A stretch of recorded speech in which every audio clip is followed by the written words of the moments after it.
Paytaxtın 12 sayılı məktəbində direktorun müəllimlər günü ilə bağlı müəllimlərə gül deyil, pul verilməsini tələb etdiyi iddia olunur. İddiaların doğru olub-olmamasını dəqiqləşdirmək üçün məktəbə yollandıq.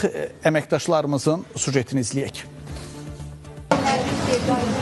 Paytaxtın Nizami rayonu ərazisində fəaliyyət göstərən 12 sayılı məktəb. İddialara görə bu təhsil ocağında qarşıdan gələn müəllimlər günü ilə bağlı valideynlərdən pul yığılması tələb edilir. Dərs ili yeni başlayıb, lakin məktəblərdə pul yığılması faktları və iddialar yayılır. İddialara görə növbəti pul yığılması qalmaqalı Paytaxtın 12 sayılı tam orta məktəbində yaşanır. Mən 3 dənə evladım var, amma hamı balasını saxlasın. Hələ mən eşitməmişəm ki, ya bizdən yekimlənsə, müəllim nəsə tələb edir. Mən eşinə verməmişim, eşinə də eşitməmişim. Şəxsən bizdən pul istəməyiblər. Övladlar 12 sayılı məktəbdə oxuyan valideynlər bu məktəbdə pul yığılması iddiasının əsassız olduğunu, üstəlik müəllim və direktorlarından razı olduqlarını desə də, bəzi şagirdlər pul yığılması faktını təsdiq etdilər. Nə ödəyirlər okulu? Müəllimə yoxsa direktora?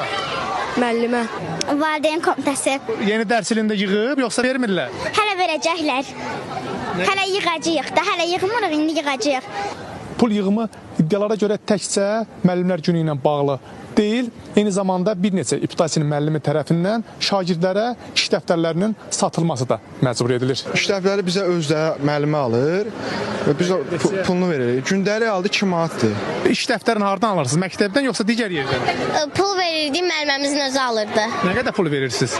3-4 manat, 3,50 manat. 2 manat 50 qəpik. 3,50 qəpik. İş dəftəri üçün 2 manat, 2 manat yığırıq. Hətta onlara verilən təlimatdan da danışıblar. Müəllimimiz Nə deyib?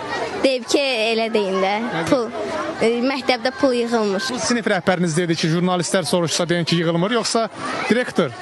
Müəllimimiz. Müəllimə tapşırıb, amma yəni valideynlərimiz falan deməyib. 12 sayılı məktəbdə yayılan iddialarla bağlı direktorun fikirlərini öyrənmək istədi. Lakin məktəbin qapıları üzümüzə bağlandı və bildirildi ki, məktəbin direktoru Kamuran İsalı hazırda işdə deyil. Verə bilərsiniz məlumat? Çəkimləri oxuyarım o. Spets. Əlbəttə var. Olmasa Müəllimə çıxacaqım bir təranə. Onun adı hallanır. Hətta məktəbin direktoru sosial şəbəkədə rəhbərlik etdiyi təhsil ocağında belə bir faktın olmasını təksib edən statusda paylaşıb.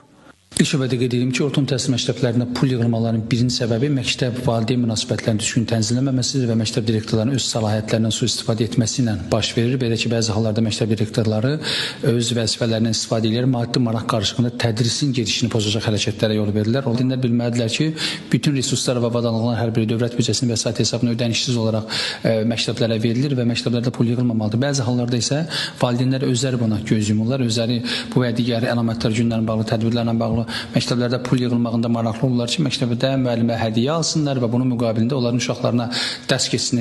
Bakı Şəhər Təhsil İdarəsindən bildirildi ki, 12 nömrəli tam orta ümumi təhsil məktəbində vəsait toplanması iddiası ilə bağlı araşdırma aparılır. İdarədən o da bildirildi ki, məktəbin və müəllimin fəaliyyətinə uyğun olmayan hallara qarşı qanunvericiliyin tələbləri çərçivəsində müvafiq tədbirlərin görülməsi diqqət mərkəzində saxlanılır. Rəşad Vəkiloğlu, İlkin Həsənov, Space xəbər.